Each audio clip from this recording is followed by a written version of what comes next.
अस्सलामुअलैकुम, आप देख रहे हैं बाखबर सुबह। मैं हूं Faisal Abbasi. Good morning to all of you. इस उम्मीद के साथ कि आज का दिन हम सबका बहुत अच्छा गुजरेगा। आज जुमअतुल मुबारक है, 18 जनवरी 2019 है। अपने प्रोग्राम में हस्ब रवायत वो ख़बरें जो आम तौर पर आपके सामने नहीं लाई जाती हैं आपके साथ शेयर करेंगे। मुल्क के मुख्तलिफ शहरों से हमारे नुमाइंदगान भी मौजूद हैं। कराची से वहीद राजपर हमारे साथ मौजूद हैं। बहुत शुक्रिया वहीद, आपका आपसे गुफ्तगू करेंगे। लाहौर से गौहर अली हमें ज्वाइन करेंगे। गौहर, आपका भी शुक्रिया। इस्लामाबाद स्टूडियोज़ में हमारे साथ मौजूद हैं जहांगीर मिन्हास और senior correspondent 92 news Suhail Iqbal Bhatti. आप दोनों साहिबान का भी बहुत शुक्रिया, आपसे भी गुफ्तगू करेंगे। सबसे पहले इंतहाई अहम मामला, अपने प्रोग्राम में पहले भी हमने तस्करा किया था जब महकमा एंटी करप्शन सिंध ने सिंध यूनिवर्सिटी में होने वाली गैर कानूनी भर्तियों और तरक्की के मामले पर तहकीकात शुरू करने का ऐलान किया था। एक एलामिया जारी हुआ था, लेकिन अब खबरें ये आ रही हैं कि ये इब्तदाई तहकीकात सियासत की नज़र हो गई हैं। वहीद, आपसे जानना चाहेंगे, महकमा एंटी करप्शन सिंध का किरदार इससे पहले भी सियासी हवाले से बहुत जाना पहचाना जाता है, ना कि एहतसाब के हवाले से या फिर तहकीकात के हवाले से। यहाँ क्या मुख्तलिफ हुआ है? यहाँ किस तरीके से जो मंजूर नज़र लोग थे उन्हें बचाने की कोशिश की जा रही है? देखिए फैसल साहब, ये सिंध यूनिवर्सिटी में बड़े पैमाने पर एक मेगा स्कैंडल जो है करप्शन का स्कैंडल सामने आया था, जिसमें जो मौजूदा वाइस चांसलर हैं फ़तेह मोहम्मद बुरफत, उनको भी जो है मुलज़म करार दिया गया था। एंटी करप्शन के जो तफ्तीशी अफसर थे ज़मीर अब्बासी, उन्होंने जो है ये इंक्वायरी जो रिपोर्ट मुकम्मल की थी। वज़ीर आला सिंध को जो है कार्रवाई के लिए जो है वो सिफारिश की गई थी कि इसकी मंजूरी दी जाए तो हम मज़ीद जो है इस पर सिंध यूनिवर्सिटी पे जो है छापे मारें, गिरफ्तारियाँ करें और जो भी मुलज़म हैं उनके ख़िलाफ़ कोई मज़ीद जो है वो हम कार्रवाई कर सकें। लेकिन ये जो है तकरीबन 2 माह हो चुके हैं इस रिपोर्ट को। सिंध यूनिवर्सिटी करप्शन रिपोर्ट जो थी तकरीबन 80 करोड़ की जो इसमें करप्शन हुई थी, मेगा स्कैंडल है। 400 से ज़ायद जो है डेली वेजेस, कॉन्ट्रैक्ट और गैरकानूनी जो भर्तियाँ हुई थी, उस हवाले से भी जो है वो उसमें ये सामने निशानदाही की गई थी कि तरक्कियाँ और जो है भर्तियाँ हुई हैं गैरकानूनी तरीके से।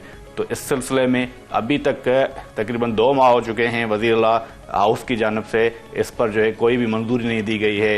इंक्वायरी रिपोर्ट जो है अभी तक वज़ीर आला के जो है हाउस में ही पड़ी है। उस सिलसिले में कोई भी मंजूरी ना मिलने के बायस एंटी करप्शन जो है इस पर कोई अभी तक कार्रवाई नहीं कर सकी है। तो जो हमें एंटी करप्शन के जो ज़राए बता रहे हैं कि ये इंक्वायरी रिपोर्ट जो है वो सियासत की नज़र हो गई है, इस पर जो है कोई भी अभी तक मंजूरी नहीं दी गई है। इसमें जो है हुक्मरान जमायत के जो बासर शख्सियात हैं उन्होंने जो है इस पर असर रसूख इस्तेमाल करके वो इंक्वायरी रिपोर्ट जो है फ़ाइलों की नज़र करवा दी है।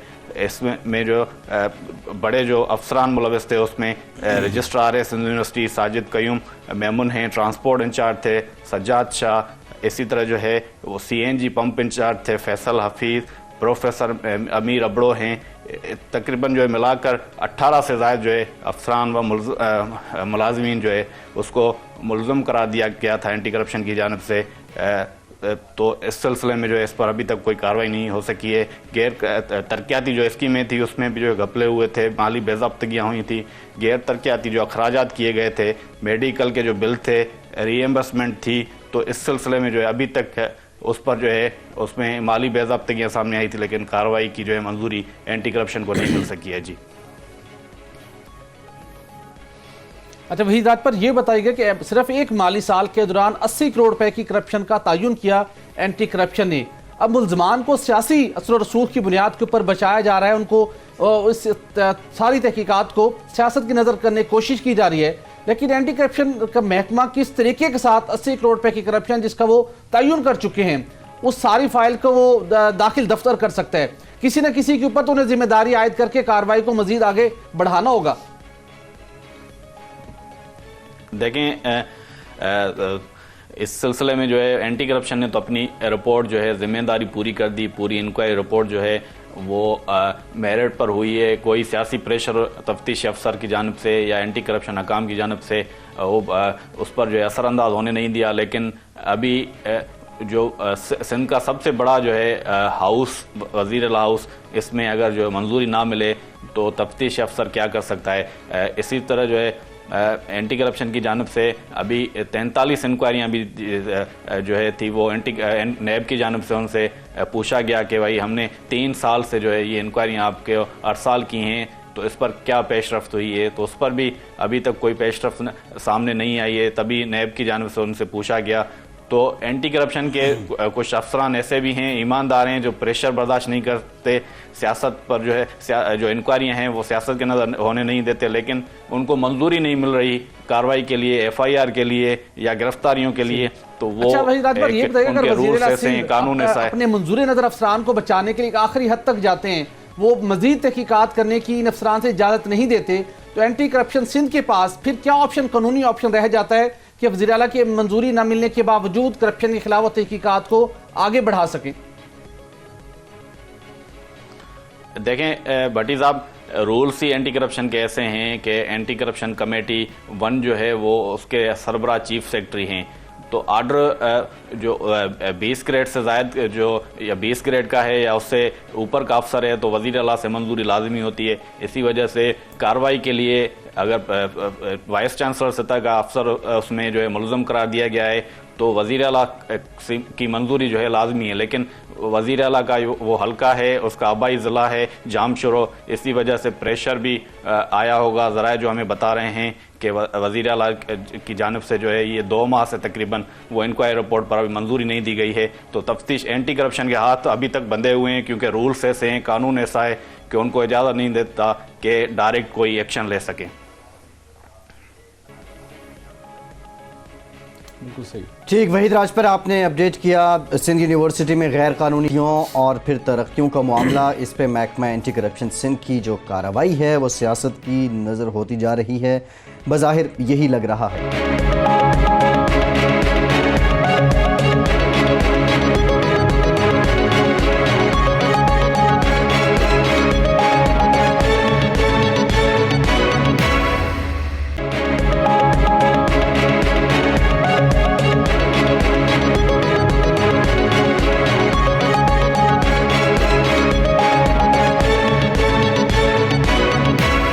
एक अनोखे फ्रॉड से मुतालिक आपको बताएं, इस्लामाबाद इंटरनेशनल एयरपोर्ट का ठेका देते वक्त नई कारीगरी का इस्तेमाल हुआ और कम पैसे शुरू में जाहिर किए गए। बटिज़म रीज़न क्या थी कि बाद में हमने देखा कि हम कॉस्ट ओवररन का रोना रोते रहे कि 100 अरब से ज़ायद इसकी लागत आ गई, इसके अखराजात हो गए, लेकिन इब्तदाई तौर पे सिर्फ 37 अरब को डिज़ाइन क्यों किया गया, उसके लिए ऐसा ठेका क्यों बनाया गया? फैसल देखिए, इस्लामाबाद इंटरनेशनल एयरपोर्ट जो कि 8 साल की तख़ीर के बाद बिल आखिर गुज़श्ता साल बड़ी मुश्किल के साथ उसको ऑपरेशनल किया गया। उसने वहाँ पर फ़्लाइट ऑपरेशन स्टार्ट हुआ और इसकी लागत जो इब्तदाई लागत थी वो 37 अरब रुपये उसका तयन किया गया था और ये मनसूबा 8 साल की तख़ीर के बाद 105 अरब रुपये में मुकम्मल हुआ। लेकिन इंपॉर्टेंट ये है कि इस मामले के अंदर गुज़श्ता कई सालों से कि इसके अंदर बेज़ाब्तियाँ क्यों ही, लागत में इजाफा क्यों हुआ, और सबसे बड़ा मसला 105 अरब रुपये लगाने के बावजूद वो जो हमें एक म्यार चाहिए था, जो एक स्टैंडर्ड चाहिए था, कंस्ट्रक्शन स्टैंडर्ड की बात करें, इंजीनियरिंग के म्यार की बात करें, उनका भी यहाँ पर हमें फुकदान नज़र आ रहा है। आए रोज़ हम देखते हैं कि वहाँ पर इमारत के, इस्लामाबाद एयरपोर्ट की इमारत के अंदर हमें दरारें पड़ती दिखाई देती हैं और बहुत से खदशात जाहिर किए जा रहे हैं। इस मामले की अब तक 4 तहकीकात हो चुकी हैं, लेकिन अभी तक इस बात का तयन नहीं हो पा रहा कि कौन लोग इसके मनसूबे की तमीर में ताख़ीर के जिम्मेदार हैं, कौन लोग कॉन्ट्रैक्टर या हुकूमती लोग या सरकारी अफसरान जिनकी वजह से इस मनसूबे में ताख़ीर हुई, तकमील में गैर म्यारी काम हुआ, लागत में भी इजाफा हुआ, 37 अरब से लागत बढ़कर ये 105 रुपये में मुकम्मल हुआ। 4 इंक्वायरीज हो चुकी हैं, लेकिन उसके बावजूद जिम्मेदारों का तयन नहीं हो पा रहा। 62 लोग हैं। नैब के पास भी मामला भेजा जा चुका है पब्लिक अकाउंट्स कमेटी की जानिब से, लेकिन हैरान कुन तौर के ऊपर नैब इस मामले में आगे बढ़ता दिखाई नहीं देता, इसलिए कि अभी भी नैब को मजीद 6 माह चाहिए इस बात का तयन करने के लिए कि अगर हमने रेफरेंस फाइल करना है तो किस कानून के तहत फाइल करें। लेकिन सबसे बड़ा इंकशाफ हुआ है PSC की अज़ीली कमेटी के अंदर, जब chairman PSC Pakistan engineering council Javed Qureshi साहब ने इस बात का भांडा फोड़ा कि डेलिबरेटली 2007 में जब इस मंसूबे का PC1 नहीं बना था, डिज़ाइन नहीं बना था, जो इसका प्रोसेस किया गया था, जानबूझकर इसकी कीमत कम रखी गई थी ताकि छोटी कंपनियां, नाअहल कंपनियां इसके अंदर शिरकत करें और बड़ी जो कॉम्पिटेंट कंपनी इसके अंदर शरीक ना हो सकें। माहिरीन के मुताबिक उस वक्त भी इस मंसूबे की कीमत लागत 81 अरब रुपये बनती थी, लेकिन 37 अरब रुपये रख के डे फर्स्ट से करप्शन की बुनियाद रखती गई। चेयरमैन पाकिस्तान इंजीनियरिंग काउंसिल के पास ऐसे मंसूबों के हवाले से और भी बहुत सी उनके पास तजवीज़ मौजूद है। हमारे साथ लाइन पे मौजूद हैं chairman Pakistan engineering council Javed Salim Qureshi साहब। कुरैशी साहब, शुक्रिया आपके वक्त का। कुरैशी साहब, ये आपका इंकशाफ हैरान कुन है। छोटी कंपनियों को नवाजने के लिए 37 अरब रुपए का ठेका शुरू में डिज़ाइन किया गया, लेकिन बाद में हम देख रहे हैं 105 अरब पे पहुंचता है। कॉस्ट ओवररन का रोना हम रोते रहे, लेकिन सितम ज़रीफ़ी ये कि जो मयार है इतने पैसे लगने के बाद वो भी हासिल नहीं किया जा सका। उसके बाद क्या होता रहा ठेका देने के बाद? देखिए, मैं समझता हूँ कि इस मुल्क में जो सबसे अहम ज़रूरत है कि जो मेगा प्रोजेक्ट्स हैं, जहाँ से ये जो 36 अरब की बात आप कर रहे हैं शुरू हुआ, ये बुनियाद रखी गई है विद इंटेलेक्चुअल करप्शन। और ये इंटेलेक्चुअल करप्शन शुरू हर मेगा प्रोजेक्ट्स में मौजूद है। और हमें सबसे पहले इनका भी तयन करना चाहिए कि ये लोग जो बैठे हुए हैं और गलत एस्टिमेट्स बनाते हैं, गलत प्रोजेक्ट्स को, मेन चीज़ों को छोड़ देते हैं, ताकि जिस तरह आपने ऑलरेडी भी अपने प्रोग्राम में बता रहे थे, मैं सुन रहा था कि देखिए, जब अगर ये 100 अरब का प्रोजेक्ट या 111 अरब का प्रोजेक्ट अनाउंस होता तो उसमें जो पार्टिसिपेट करते वेंडर्स वो पूरी दुनिया से अच्छा वेंडर आता और इसकी प्राइस भी कंपटीशन में कम होती। अब आप जब 36 अरब का कहेंगे तो उसी साइज के आएंगे ना। उसके बाद इसमें जो हमारी जो इंटेलेक्चुअल करप्शन है ना, वो इतनी बड़ी है कि हम उनका एहतसाब ही आज तक नहीं हुआ जिन्होंने ये की है किसी प्रोजेक्ट के अंदर भी। और इसके अंदर जो जब यहाँ से चलता है काम कि इसकी बुनियाद कम पैसों के साथ शुरू करते हैं, फिर अगली जो स्टेज होती है, पाकिस्तान इंजीनियरिंग काउंसिल को इन्होंने बाइख्तियार किया है पूरे पाकिस्तान में, सूबों ने भी, फेडरल गवर्नमेंट ने भी, कि आप इनका म्यार चेक करें कॉन्ट्रैक्टर्स का और इसको डिफरेंट कैटेगरीज के आप लाइसेंसिंग दें। अब हमने इनको सूबों को ऑलरेडी कहा कई मरतबा, और ये जब वहाँ पे जाते हैं कॉन्ट्रैक्टर तो ये इनकी एक नई प्री क्वालिफिकेशन शुरू कर देते हैं। हमने कहा भाई हमसे आप काम वापस ले लें, हम तो रेगुलेटर हैं, हमें जरूरत नहीं इन कामों की।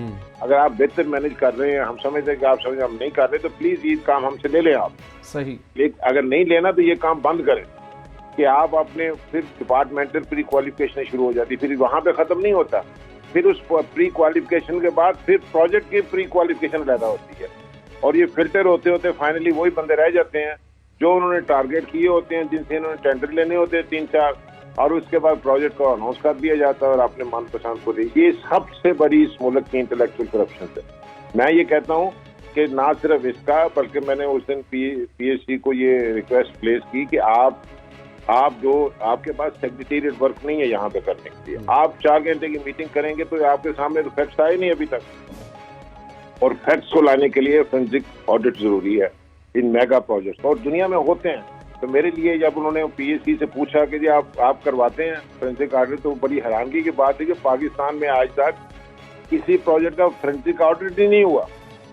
और ये नॉर्मल चीजें हैं बाहर के मुल्कों में जहाँ। अच्छा कुरैशी साहब, हमें सर ये बताइएगा, जब इस्लामाबाद इंटरनेशनल एयरपोर्ट की तमीर का हवाले से PC1 बन रहा था, क्या उस स्टेज के ऊपर पाकिस्तान इंजीनियरिंग काउंसिल को एंगेज किया गया था? और इसके साथ साथ जो मेगा प्रोजेक्ट्स दीगर हुकूमत जिनके PC1 तैयार करती है, वजारत मनसूबाबंदी के अंदर जब काम हो रहा होता है, क्या पाकिस्तान इंजीनियरिंग काउंसिल को इस स्टेज के ऊपर एंगेज किया जाता है? आपकी ओपिनियन ली जाती है?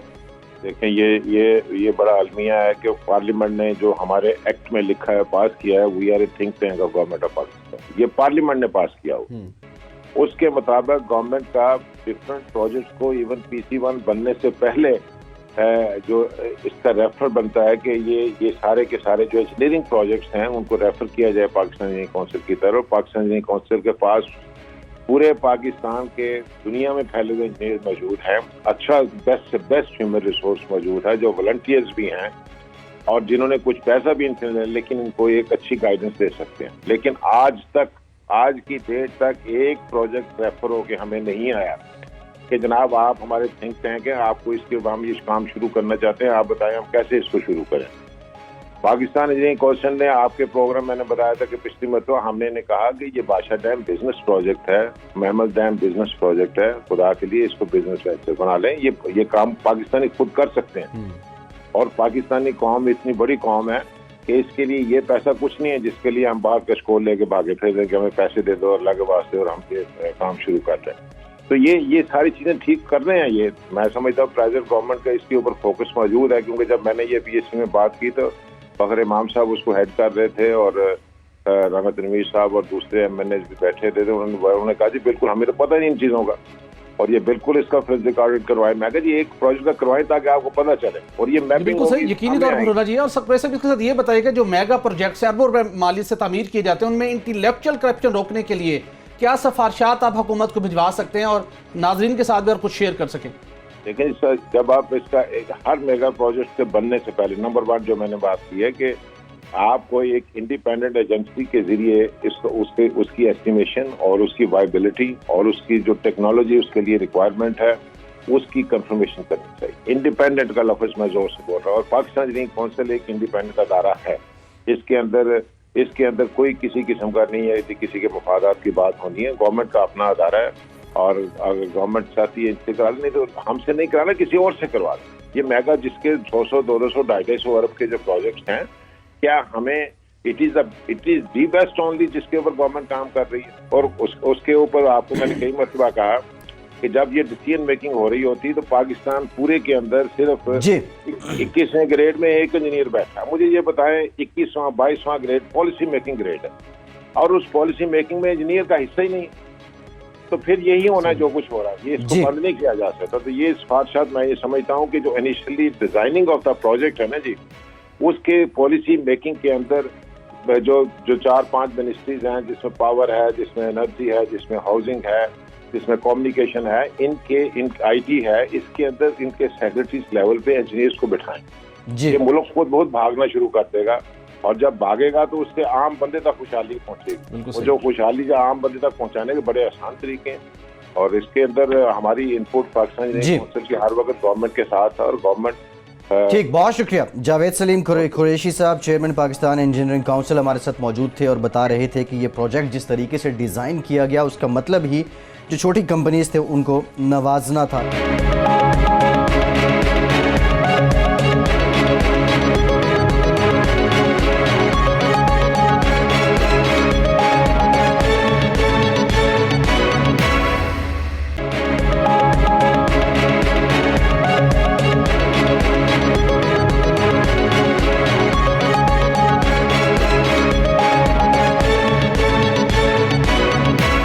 लाहौर से गौहर अली हमारे साथ मौजूद हैं। गौहर, आपकी खबर है, आप बता रहे हैं कि मुस्लिम लीग नून के जो अरकान हैं उनकी जानिब से पहले जो मुसव्वदा क़वानीन हैं वो खुसूसी कमेटी को भिजवाए गए, लेकिन उसके बाद वो फिर इजलास में शिरकत ना कर सके। ये मामला है क्या, ये खबर है क्या? जी भाई साहब, मैं गुजारिश करूं कि पंजाब असम्बली में जो 8 बिल आए हैं उसमें किसी एक बिल की मंजूरी में भी मुस्लिम लीग नून का कोई रुकन कमेटी के इजलास में शरीक नहीं हुआ। इससे पहले कमेटी 1 ने 6 बिल मंजूर किए। मुस्लिम लीग नून का ये मौक़िफ़ था कि ये कमेटी जो है वो तहरीक इस्तिक़ाक़ का जायज़ा लेने के लिए बनी है, या पंजाब असम्बली में जो हंगामा आराई हुई है उसका जायज़ा लेने के लिए बनी है। ये कमेटी बिल मंजूर नहीं कर सकती। दिलचस्प बात ये, जब कमेटी के TORs तय हो रहे थे और ये तय किया जा रहा था कमेटी किन किन अमूर का जायज़ा ले गई, तो मुस्लिम लीग नून के किसी रुकन ने इस बात पर जो है वो इज़हार ख्याल नहीं किया, पंजाब असम्बली सेक्रेटरी से रब्ता नहीं किया कि कमेटी के TOR क्या हैं। TORs में लिख दिया गया था कि कमेटी 1 जो है वो हर मामले का जायज़ा ले सकती है। इसी वजह से 6 बिल जो है वो इस कमेटी में आए और मंजूर हो गए। मुस्लिम लीग नून ने इस कमेटी का बाइकाट कर दिया और तहरीरी तौर पर स्पीकर पंजाब असम्बली को ख़त लिखा कि हमारे दोनों रुकन ज़किया खान और मुज़फ़्फ़र अली शेख इस कमेटी के इजलास में शरीक नहीं होंगे, और ये कमेटी जो है सर-ए-नौ तश्कील की जाए। और उसके बाद फिर मुस्लिम लीग नून के जब मुतालबे को सामने रखा गया तो ये जो बाकी 2 बिल थे ये कमेटी 3 को भेज दी गई, जिसमें मुस्लिम लीग नून की नुमाइंदगी मौजूद थी। अभी उस पार्टी के हसन मुर्तज़ा इसके रुकन है। लेकिन दिलचस्प बात यह है कि जब कमेटी 3 का कल इजलास हुआ तो मुस्लिम लीग नून के दोनों अरकान इस कमेटी में मौजूद नहीं थे। और इस वाले से जब मेरी मलक वारिस कलू से बात हुई जो इस कमेटी के रुकन है, उन्होंने कहा ये कमेटी का इजलास जो है ये अचानक कर लिया गया है, मुझे इस बारे पता नहीं चला। मैंने वज़ीर क़ानून राजा बशारत से कहा कि हमें बताया नहीं कि हालांकि कमेटी ने बाकायदा नोटिस जारी की थी, इजलास के इनेकाद के बारे मुस्लिम लीग नून को आगाह किया था। और दूसरी बात ये, मलिक मोहम्मद अहमद ख़ान की रुकन मोतल है, वो अपने साथ से जमा नहीं करा सके थे, तो इस बारे भी कमेटी के जो चेयरमैन राजा बशारत उनको जो है वो बर वक्त मुस्लिम लीग नून ने इत्तला नहीं दी कि हमारे के रुकन इस कमेटी में नहीं आ सकते हैं, उनकी रुकनीत मोतल है। तो कल 2 जो बिल हैं वो मुस्लिम लीग नून की मौजूदगी के बगैर ही मंजूर कर लिए गए हैं। इससे 8 बिल अब तक ऐसे हैं जो मुस्लिम लीग नून की अदम मौजूदगी में मंजूर किए गए हैं। दिलचस्प बात यह है कि जहाँ हुकूमत की कारकर्दगी बेहतर बनाने की बात की जाती है, वहाँ ये भी देखना चाहिए कि अपोजिशन की कारकर्दगी क्या है।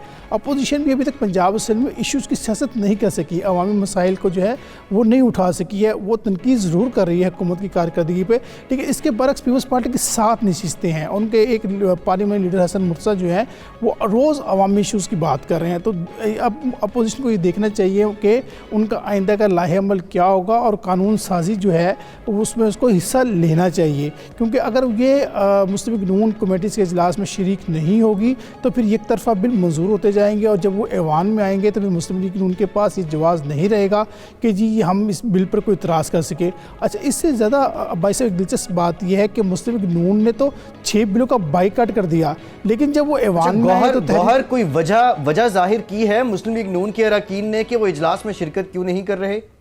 जी वो ये कहते रहे हैं जी ये कमेटी जो है ये बिलों की मंजूरी नहीं दे सकती, ये कायमा कमेटी का काम है। जबकि कायमा कमेटी अब मौजूद नहीं है, अभी तक पंजाब असेंबली में स्टैंडिंग कमेटीज कायम नहीं हो सकी हैं, तो जाहिर सी बात है कानून साजी का अमल तो आगे बढ़ना है, वो किसी न किसी तो तरह आगे जाना है।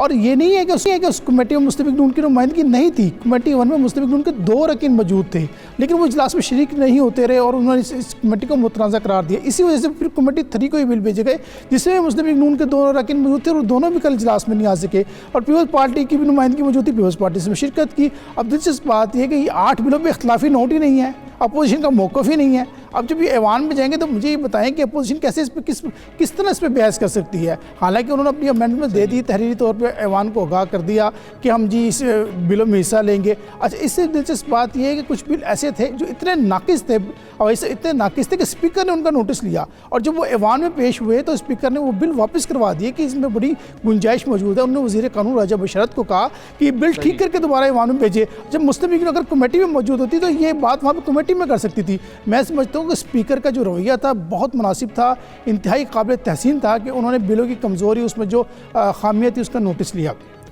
दूसरी बात यह है कि जहाँ अपोजिशन की कारकर्दगी जो है वो उस मेयार पे नहीं है, वहाँ वज़रा को भी अपनी कारकर्दगी। गौहर आपने अपडेट किया, आप लाहौर से हमारे साथ मौजूद हैं। और एक और इंतहाई अहम मामला, वज़ारत मजहबी उमूर ने हज पॉलिसी 2019 का मुसव्वदा तैयार कर लिया है। जहांगीर मिन्हाज साहब हमारे साथ मौजूद हैं। मिन्हाज साहब, क्या मुख्तलिफ है इस मुसव्वदे में पिछले साल के मुकाबले में, और कुछ जो आज़मीन हज हैं उनको कुछ रिलीफ मिल रहा है या अब की बार उन्हें अदायगी कुछ ज़्यादा करनी होगी? ये फैसले इसमें तो रिलीफ बिल्कुल नहीं मिल रहा। जो हज पॉलिसी तैयार की है वज़ारत मजहबी उमूर ने 2019 की, उसमें गुज़श्ता साल की निस्बत जो हज अखराजात हैं उनमें 1,10,000 रुपये का इजाफा कर दिया गया है। गुज़श्ता साल जो सरकारी स्कीम का हज पैकेज था वो 2,80,000 रुपये था और जो अब मुख्तस किया गया है जो 2019 का होगा सरकारी जो हज पैकेज है वो 3,90,000 रुपये का है। पिछले साल जो वज़ारत मजहबी उमूर ने उनके हुकाम का कहना है कि हमने सब्सिडी दी थी और वो सब्सिडी तकरीबन 45,000 रुपये की थी, वो विड्रॉ कर ली गई है। वज़ारत मजहबी उमूर को इस्लामी जाती कौंसिल ने मुतनब्बे किया है कि आप हज पे इस तरह की सब्सिडी देने के मजाज नहीं है। तो वो हज जो है एक वो कहते हैं इस्लामी ऐसा फरीज़ा है जो साहिब इस्तिताअत पर फ़र्ज़ है, तो इस पर सब्सिडी नहीं दी जा सकती। इस साल अगर आप देखें तो 1,85,000 जो पाकिस्तानी हैं वो फरीज़ा हज अदा करेंगे, जिनमें से 1,07,000 सरकारी स्कीम के तहत और 76,000 तकरीबन प्राइवेट स्कीम के तहत जाएंगे। जो पिछले साल का जो हज कोटा था जो हर साल सऊदी गवर्नमेंट आबादी की बुनियाद पर मुस्लिम ममालिक में तकसीम करती है, उसमें हमारा 5,000 का इजाफा कर दिया गया है। गुज़श्ता साल हमारा 1,79,000 था और इस साल 1,85,000 तकरीबन होने जा रहा है। जो हज अखराजात हैं उसमें जो वज़ारत मजहबी उमूर जो बिल्डिंगें ले रही हैं वो एक बहुत बड़ा प्रॉब्लम इस साल भी ये आ रहा है कि वो बिल्डिंगें हरम पाक से दूर हैं और वो अजीज़िया जहाँ मनास के हज होते हैं वहाँ पे ये बिल्डिंगें ली जा रही हैं। वज़ारत मजहबी उमूर ने को ये कहा है कि हम ट्रांसपोर्ट जो है वो 24 घंटे अवेलेबल होगी हाजियों को जो उनको बिल्डिंग से हरम पाक पहुँचाएगी, लेकिन इसके बावजूद वो बिल्डिंगें इतनी दूर हैं कि कोई बुज़ुर्ग आदमी जो बूढ़ा है, जो हमारे यहाँ वैसे भी लोग जो एजड हैं वो ज़्यादा जाते हैं हज पे सरकारी स्कीम में, क्योंकि सरकारी स्कीम का जो पैकेज है वो कंपैरेटिवली प्राइवेट स्कीम से कम होता है, तो उनके लिए एक ये बहुत बड़ा मसला होगा। दूसरा, ये 100 नई कंपनियों को कोटा देने जा रहे हैं इस साल वज़ारत मजहबी उमूर के काम। इस तरह जो प्राइवेट सेक्टर का हज है वो बहुत महंगा हो जाएगा, क्योंकि 3,90,000 पैकेज है सरकारी स्कीम का और 1,07,000 जो अफराद हैं पाकिस्तानी जो हैं वो अज़मीन हज हैं वो सरकारी स्कीम के तहत जाएंगे। इस तरह जो हज कुरानंदाजी से कबल जो दरख्वास्तें मौसूल होंगी वजारत मज़हबी अमूर को, वो अगर 1,07,000 से बढ़ जाती हैं तो उसमें बेल्टिंग होगी, कुरानंदाजी होगी, फिर उसमें तयन किया जाएगा कि कितने लोग जो जाते हैं। फिर उनमें एक प्रॉब्लम ये भी आता है कि कुछ लोगों के महरम नहीं होता और वो फिर उनको उसको चांस दिया जाता है। लेकिन जो ओवरऑल हज अखराजात हैं वो गुज़श्ता साल से 1,10,000 रुपये जो हैं वो ज़्यादा हैं। इसमें जो वजारत मज़हबी अमूर के हुकाम का ये कहना है कि सऊदी अरब में नए टैक्सों का नफाज किया गया है, वहाँ पे गैस बिजली की कीमतें महंगी हो गई हैं, पाकिस्तान में जो करेंसी हमारी रुपये की कदर है वो कम हो गई है, डॉलर और सऊदी रियाल की कीमत बढ़ गई है, आलमी मार्केट में तेल की कीमतें बढ़ने से हमारे हज के जो किराए हैं मुख्तलिफ जो फ़ज़ाई कंपनियों के वो भी बढ़ गए हैं। तो ये एक बहुत बड़ा अलमिया होने जा रहा है कि जो सरकारी स्कीम का हज है वो 1,10,000 महंगा होने से तकरीबन 3,90,000 का पैकेज है। और इस पे अगर आप देखें जो लोग सरकारी स्कीम में महरूम रह जाएंगे, कुरानंदाजी में नहीं आएंगे, वो मजबूरन प्राइवेट स्कीम का जिन्हें सहारा लेना पड़ेगा, उसका पैकेज 5-5.5 लाख से शुरू होकर 10 लाख रुपए तक होगा। अच्छा जंगीबिना साहब ये बताइए कि वफाकी वज़ीर मज़हबी अमूर साहब ने हमें बताया था कि वो कमिटेड हैं कि हज अखराजात को किसी न किसी तरीके से ज़रूर कम किया जाए और इस मामले को वज़ीर ख़जाना असद उमर साहब के साथ टेकअप करेंगे।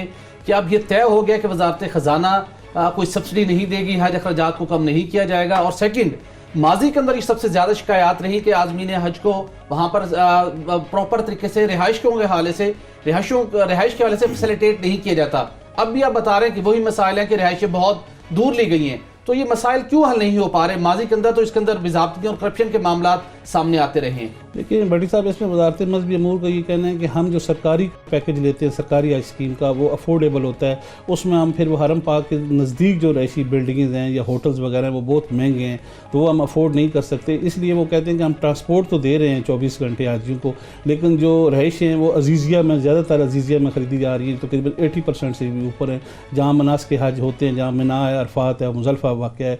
तो ये प्रॉब्लम सब्सिडी का जो आप कह रहे हैं कि सब्सिडी इन्होंने गुज़श्ता साल दी थी लेकिन उन्होंने उसको ज़ाहिर नहीं किया था। इस साल वो वजारत मज़हबी अमूर को इस्लामी नाती कौंसिल ने रोक दिया है। वो तकरीबन 45,000 रुपये फ़ी हाजी सब्सिडी थी जो गुज़श्ता साल थी, वो विड्रा होने, और जो इंटरनेशनल मैंने आपको बताया कि मार्केट में तेल की कीमतें बढ़ गई, सऊदी अरब में करेंसी बढ़ गई, सऊदी रियाल बढ़ गया, डॉलर बढ़ गया, फ़ज़ाई हज कंपनियों ने जो इनसे वो पैसे लेने हैं, ज़ाहिर हमारी ये जो एयरलाइन है वो चलती हज उम्रे पे है, तो वो जो तमाम अखराजात को आप कलेक्टिवली करें तो ये जो पैकेज बनाने जा रहे हैं सरकारी हज स्कीम का वो 3,90,000 रुपये का है।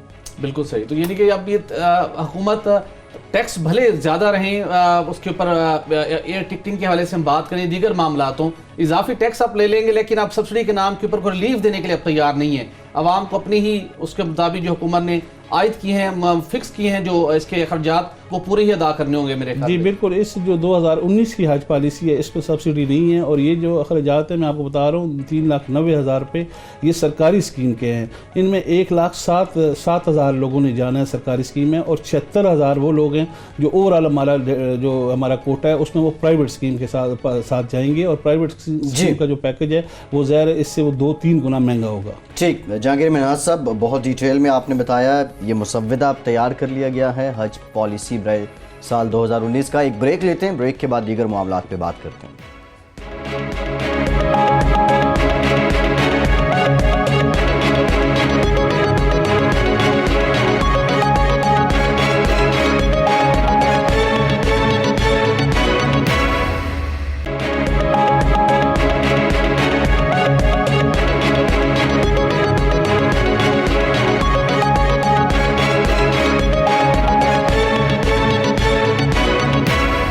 एक और इंतहाई अहम मामला है, पिछले दिनों हमने देखा जो शशमाई रिपोर्ट सामने आई है स्टेट बैंक की जानिब से, माली साल ये जो माली साल है इसके पहले 6 महीनों की, और उसमें बताया गया कि तकरीबन 8 करोड़ डॉलर जो हैं वो स्टॉक मार्केट से निकल गए। SCCP ने अब हुकूमत के माशी एजेंडे की तकमील के लिए स्टॉक मार्केट डेवलपमेंट प्रोग्राम शुरू करने का फ़ैसला किया है। भट्टी साहब, इस प्रोग्राम के खदोखाल क्या होंगे? एक जो उमूमी तौर पर हुकूमत के जो इक़दामात हैं उनको लेके टास्क फोर्सेज हों या फिर प्लानिंग्स हों, उन पे खासे सवालात भी उठाए जा रहे हैं, लेकिन SCCP का ये इनिशिएटिव कब से प्रैक्टिकल अप्रोच के साथ शुरू हो जाएगा? फिर देखिए, वफाकी हुकूमत ने मौशी तरक्की का एजेंडा तो वाज़े तौर के ऊपर तैयार किया, उसकी इम्प्लीमेंटेशन का अमल जारी है, लेकिन उसके ऊपर इम्प्लीमेंटेशन हमें दिखाई होती नहीं दे रही, क्योंकि मार्केट के अंदर जो मुख्तलिफ किस्म की जो रुकावटें हैं कारोबार के हवाले से, स्टॉक मार्केट की हम बात करें वहाँ पर एक इन्वेस्टर्स का वो एक दिलचस्पी देखने को सामने नहीं मिल पा रही थी, और माशी सरगर्मियों को जिस तरीके के साथ बूम मिलना चाहिए वो ताहाल दिखाई नहीं दे पा रहा। वफाकी हुकूमत के मुख्तलिफ इदारे इस मामले के अंदर इस फील्ड में बेहतरी लाने के लिए कोशियाँ हैं, जिसके अंदर अब security exchange commission of Pakistan भी आगे बढ़ी है और उसके चेयरमैन SACP फ़रूख सब्ज़वारी ने हुकूमत के जो मुआशी एजेंडा है, जो रोड मैप है, उसके ऊपर अमल दरामद के लिए, उसको कामयाबी से आगे बढ़ाने के लिए हुकूमत की सपोर्ट करने का अनाउंसमेंट की, और कहा गया कि इस सिलसिले के अंदर पाकिस्तान स्टॉक एक्सचेंज कलीदी किरदार अदा कर सकती है। इंफ्रास्ट्रक्चर के मंसूबे हों या दीगर मंसूबे हों, सरमाए के इंतजाम का मामला हो, तो स्टॉक मार्केट इस मामले के अंदर एक वाइटल रोल प्ले कर सकती है, जिसके लिए चेयरमैन SACP फ़रूख सब्ज़वारी साहब ने यह फैसला किया है कि स्टॉक मार्केट की डेवलपमेंट और फ़रोग के लिए इसकी इस्लाहात की जाएंगी। स्टॉक मार्केट को अंदर इस हद तक इस्लाहात लाई जाएँ कि उसको जो दुनिया की दीगर बैन अल-अक़वामी मार्केट है उनके वो हम पल्ला आ सके, उसका वहाँ पर लोगों को एक अच्छे अंदाज में कारोबार करने का मौके भी मिले, वहाँ पर उनके लिए अट्रैक्शन भी मौजूद हो, और वहाँ पर मौसर तरीके से रेगुलेशन भी वहाँ पर होनी चाहिए। इस सिलसिले के अंदर मुख्तलिफ इक़दाम तरतीब देने का फैसला किया गया, जिसके तहत नई मसनूआत को बर वक्त मुतारिफ करवाना, सरमायाकारों के मफादात का तहफ़्फ़ुज़ के लिए इक़दाम करना, मार्केट की तरक्की के लिए जाम इस्लाहात का प्रोग्राम तरतीब देना, और मार्केट की वसअत और सरमायाकारी में इजाफे के लिए मुख्तलिफ अवेयरनेस प्रोग्राम शुरू किए जाएंगे। SACP की जानिब से ये इनिशिएटिव लेने का फैसला किया गया है, जिसके बाद ये उम्मीद जाहिर की जा रही है कि अगर इन मामलात को हल कर लिया जाए, इसके ऊपर तवज्जो दी जाए, तो नई कंपनियों की लिस्टिंग हो सकती है और स्टॉक मार्केट के अंदर एक्टिविटी बहुत ज़्यादा बढ़ सकती है।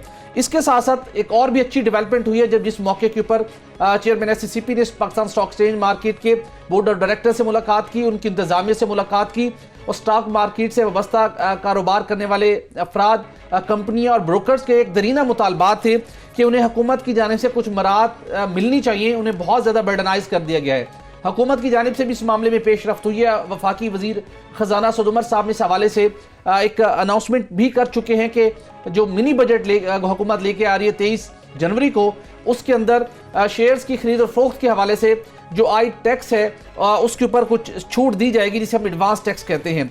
2006 के अंदर एडवांस टैक्स को 0.1% से बढ़ाकर 0.02% कर दिया गया था, जिसके बाद एक कारोबारी स्टॉक मार्केट के अंदर एक्टिविटी थी वो थोड़ी सी हमें मुतासिर होती दिखाई देती थी। अब वजारत ख़जाना ने FBR की कॉन्सेंट मिलने के साथ इत्तफाकी राय के साथ ये फैसला किया है कि मिनी बजट के अंदर शेयर्स की खरीद और फरोख्त के हवाले के से जो आई टैक्स है, एडवांस टैक्स, उसको मुकम्मल तौर पर ख़त्म कर दिया जाएगा। और इसके साथ साथ जो इनकम टैक्स ऑर्डिनेंस है उसके सेक्शन 65C के तहत उसके अंदर ये बाज़ाब्ता तौर के ऊपर एक प्रोविज़न मौजूद है कि हुकूमत मराहत की इजाज़त दे सकती है लिस्टिंग कंपनियों को फैसिलिटेट करने के हवाले से टैक्स क्रेडिट के ज़रिए। तो ये एक अच्छा इनिशिएटिव है जो कि वजारत ख़जाना की जानिब से किया गया है। और पाकिस्तान स्टॉक एक्सचेंज के जो ब्रोकर्स हैं, उनके जो वहाँ पर इन्वेस्टमेंट करने वाले कंपनियाँ हैं, उनका एक दरीना मुतालबा था। उसके साथ दूसरा एक और बड़ा मुतालबा भी सामने आया था कि शेयर्स की खरीद फरोख्त के हवाले से, स्पेशली फरोख्त के हवाले से जो कैपिटल गेन टैक्स आयद किया गया था, उसके अंदर भी हमें कोई रिलैक्सेशन मिलनी चाहिए या एटलीस्ट उसको रेशनलाइज किया जाए रियल स्टेट के सेक्टर के इक्वली। तो उसके ऊपर भी कॉन्सेप्ट दी गई है। इस CGT को भी रिव्यू करने के हवाले से या उसको रेशनलाइज करने के हवाले से FBR ने अपनी कॉन्सेप्ट दी है, इत्तफाक राय हुआ है। और 23 मई को जब मिनी बजट पेश किया जाएगा तो इस बात का इम्कान जाहिर किया जा रहा है कि इस मामले से के हवाले से भी अच्छा रिलीफ स्टॉक मार्केट के ब्रोकर्स को मिलेगा, इन्वेस्टर्स को मिलेगा। तो SACP इफेक्टिवली रोल प्ले कर रही है। SACP का बहुत अहम रोल है पाकिस्तान स्टॉक मार्केट के अंदर। अगर कारोबार सरमाए के अंदर इजाफा होने, एक एतमाद के साथ कारोबारी मुख्तलिफ पाकिस्तानी इन्वेस्टर्स ने या गैर मुल्की इन्वेस्टर ने कारोबार करना है, उनको जो लेवल प्लेइंग फील्ड प्रोवाइड करनी है, उसके अंदर कोई मैनिपुलेशन ना हो, इनसाइडर ट्रेडिंग को रोकना है, मनी लॉन्ड्रिंग को रोकना है, तो SACP ने कलीदी किरदार अदा करना है। माजी की भी बहुत से ऐसे केसेस हैं जिसके नतीजे में स्टॉक मार्केट का वकार बुरी तरह से मजरूह हुआ था। चेयरमैन SACP फ़रूख सब्ज़वारी साहब से मुख्तलिफ इन्वेस्टर्स और इस शोबे से वाबस्ता स्टेक होल्डर्स पुरुमीद हैं वो इस शोबे के अंदर कुछ मज़ीद बेहतरी लाने में कामयाब होंगे और माजी के जो पेंडिंग केसेस हैं उन्हें वो मेरिट के ऊपर SACP के कानून के मुताबिक वो निपटाने में भी ज़रूर कामयाब होंगे। ठीक भट्टी साहब, दूसरा जो हुकूमत बिलखुसूस वज़ीर-ए-आज़म Pakistan Imran Khan foreign direct investment की बात करते हैं, मैक्रो इकनॉमिक जो इंडिकेटर्स हैं उनमें स्टॉक मार्केट भी आपका एक बहुत बड़ा इंडिकेटर है और इसको देख के बहुत से लोग आपके साथ कारोबार करने या ना करने का फैसला कर रहे होते हैं। एक और अहम मामला, नेपरा ने national transmission and dispatch company की सालाना कारकर्दगी रिपोर्ट जारी कर दी है। बट जब बिजली पैदा होने से लेके इसकी तरसील तक ये जो इसका किरदार है NTDC का बड़ा इम्पॉर्टेंट है, लेकिन पिछले साल की निस्बत अगर तकाबुल करें इसके हालात कुछ बेहतर हुए हैं या बिगड़े हैं? फैसल देखिए, पाकिस्तान के अंदर बिजली की तरसील और माजी के अंदर बिजली की फ़रोख्त का भी जो सारा निज़ाम था वो NTDC के पास था। एक पावर प्लांट से पैदा होने वाली बिजली को हाई ट्रांसमिशन लाइन के ज़रिए से उसको वहाँ से इवैक्यूएट करना, उसको ट्रांसमिट करना और उसके बाद डिस्ट्रीब्यूशन कंपनी के ग्रिड स्टेशन तक उसको मुंतकिल करना NTDC की जिम्मेदारी है। NTDC ने गुज़श्ता कुछ सालों के अंदर अपने सिस्टम को काफ़ी अपग्रेड किया है, लेकिन उसके बावजूद नेपरा ने जो NTDC की हालिया परफॉर्मेंस एवेल्यूशन से मुतल्लिक जो रिपोर्ट जारी की है, अगरचे वो कुछ तसल्ली बख्श नहीं है। नेपरा ने इसके अंदर बहुत सी मज़ीद कुछ खामियों का पॉइंट आउट किया, जिसके मुताबिक NTDC के सिस्टम के फेलियर की वजह से जो इसके अंदर जो फॉल्ट्स की परसेंटेज है वो 2 से 10 गुना तक मज़ीद बढ़ गई है। उसके साथ NTDC के सिस्टम में खलल के दौरानिए में 148% इजाफा रिकॉर्ड किया गया है और उसके साथ एक साल के दौरान NTDC के सिस्टम में 515 मरतबा इंटरप्शन हुई या खलल पैदा हुआ, जिसके नतीजे में फिर पूरा आपका कौमी ग्रिड से वाबस्ता जो आपका पूरा बिजली की तरसील और तकसीम का निज़ाम है वो बुरी तरह से मुतासिर होता है। उसके साथ NTDC ने एक साल के अंदर 41 करोड़ रुपये से ज़ायद मालियत की बिजली भी तरसील करने में कामयाब नहीं हो सकी। इस हवाले से नेपरा की एवेल्यूशन परफॉर्मेंस एवेल्यूशन रिपोर्ट का मकसद जो है वो यही है कि NTDC के लेवल के ऊपर जो उसके जब इंटरप्शन होती है, जब बिजली की तरसील के अंदर खलल आता है तो लॉसेस बढ़ जाते हैं। अल्टीमेटली उसका कौमी ख़जाने पर बोझ पड़ता है, NTDC के या तो प्रॉफिट पर डेंट पड़ता है या आपको इजाफी सब्सिडी अदा करनी पड़ती है। गुज़श्ता 1-2 साल से हम देखते हैं कि NTDC के गुज़श्ता 3-4 सालों में तो MD NTDC का एक बहुत बड़ा तनाज़ा रहा। जिन अफराद को तैनात किया गया, बाद में मुस्लिम लीग नून की हुकूमत उनकी परफॉर्मेंस से मुतमईन नहीं थी, उनको हटा दिया गया और ट्रांसमिशन लाइन को उस तरीके के साथ अपग्रेड नहीं किया जा सका। लेकिन उसके बाद हमने देखा कि वज़ारत पावर डिवीज़न के JS ज़फ़र अब्बास साहब को, जो काफ़ी सालों से NTDC के अमूर देख रहे थे और बहुत सी खामियों का, लूप होल का बहुत अच्छे तरीके से वो अदराक रखते थे, उन्होंने जब उन्हें एक्टिंग चार्ज दिया गया तो उन्होंने इस शोबे के अंदर बहुत ज़्यादा बेहतरी लाने की कोशिश की। मौसम सरमा की हम बात करें या मौसम गर्मा की बात करें, जो ब्लैकआउट होते थे उनसे निपटने के लिए भी स्ट्रेटजी बनाई गई, सिस्टम को रिप्लेस किया गया, ओवरहालिंग का भी प्रोसेस हाल जारी है, रिप्लेसमेंट का सिलसिला भी जारी है। इस हवाले से हमने उनसे चंद रोज़ कब बात हुई थी तो उन्हें उम्मीद दिलाई थी कि उन्होंने एक नया सिस्टम वज़ा कर दिया है, जिसके नतीजे में आने वाले सालों के अंदर हम देखेंगे कि NTDC की जो लॉसेस हैं वो भी कम होंगे और उसके बाद जो बिजली की इवैक्यूएशन का निज़ाम है वो बेहतर होगा। माजी के अंदर जिस तरीके के साथ NTDC को अपग्रेड करना चाहिए था, डेवलप करना चाहिए था, वो नहीं किया गया, जिसके नतीजे में सालाना अरबों रुपए के नुकसानात हुए। उन्होंने कमिटमेंट उनकी ये थी कि आने वाले सालों के अंदर NTDC का एक बिल्कुल नया और बेहतरीन फेस देखने का मिलेगा। उम्मीद हम करते हैं कि जिन मसाइल की, जिन खामियों की नेपरा ने निशानदही की है, जो उनके अल्टीमेटली इसका बोझ सार्फिन पर पड़ता है, ये कौमी ख़जाने पर पड़ता है, NTDC की इंतजामिया इस मामले को हैंडल करने के लिए, इन मसाइल को ख़त्म करने के लिए अपना रोल प्ले करेगी। एक और इम्पॉर्टेंट मामला था जो कि कारके रेंटल पावर कंपनी के साथ जुड़ा हुआ है, पावर डिवीज़न का मामला था। ICSID जो कि आलमी सरमायाकारी के हवाले से जो डिस्प्यूट को तय करने के हवाले से एक इदारा है, वहाँ पर तुर्किश कंपनी कारके कैरेडेनिस ने राब्ता किया था कि उसके रेंटल पावर प्लांट को सुप्रीम कोर्ट ऑफ पाकिस्तान के फैसले के बाद कॉन्ट्रैक्ट ख़त्म कर दिया गया। कॉन्ट्रैक्ट की मुद्दत के मुताबिक उसको इम्प्लीमेंट नहीं किया गया। $670 मिलियन हर्जाने का दावा किया गया था और बाजी के अंदर हमारी लीगल टीम की जानिब से मौसर तरीके से इस केस को परसू न करने के नतीजे में ICSID की जानिब से पाकिस्तान के खिलाफ फैसला आया, लेकिन उसके बाद भी खामोशी इख्तियार की गई। वहाँ पर बैरून मुल्क जाकर अदालतों में पेश होने का और महंगी फीसों के ऊपर गैर मुल्की फर्म्स को हायर किया गया, लेकिन पाकिस्तान के हक में ये फैसला ना हो सका। तुर्की के साथ हुकूमती बुनियादों के ऊपर इस मामले को हल करने की कोशिश की गई, लेकिन ताहाल कामयाबी नहीं मिली। गुज़श्ता रोज़ वफाकी काबीना के इजलास में पावर डिवीज़न की जानिब से एक अहम समरी पेश की गई थी, जिसमें बताया गया था कि ICSID के फैसले के बाद चूँकि पाकिस्तान हर्जाना अदा करने को तैयार नहीं है, ICSID का जिन ममालिक के अंदर उसका दायरा कार है, वहाँ पर पाकिस्तान की मौजूद प्रॉपर्टीज़ को अटैच करने का सिलसिला किसी भी वक्त शुरू हो सकता है।